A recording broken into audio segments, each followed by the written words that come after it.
So I've got my brand new Kicker KS 5 1/4 speaker. This is my old factory speaker over here. So you can see there's a much better surround, much better cone material. Another really awesome benefit of putting aftermarket speakers in is that they tend to have a much bigger voice coil and magnet. As you can see, it's like 5 or 6 times the size of this factory speaker. And the benefit of having a bigger voice coil is you get more control over the bass, a better bass response. As more control in general means more accurate sound. This is my old factory tweeter. It's pretty tiny. I actually could never really hear it before anyway. I thought it didn't exist. This is my new tweeter. It's a Kicker, and it's a lot bigger. The dome's a lot bigger, better material, so I can't wait to hear what it sounds like. It should be a lot clearer, better highs. This is my new crossover from Kicker, and the cool thing about this is it's a lot bigger than the factory one, so that's a big benefit. It has more coils. That means you have a sort of a steeper drop-off for your crossover, lets everything blend better too.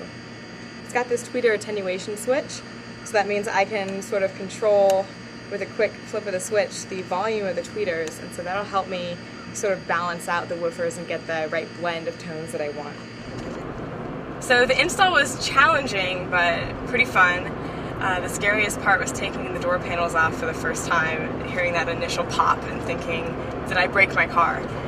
But everything was okay. It was pretty straightforward. We put in components in the front doors and two-way speakers in the back, and just powering them off the receiver, they sounded pretty good.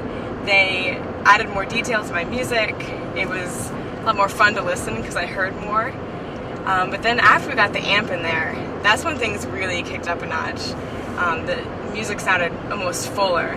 Like we gave the speakers the juice they needed, and it just took it to another level. It was amazing. So one interesting thing I found was that I'm really loving the titanium tweeters.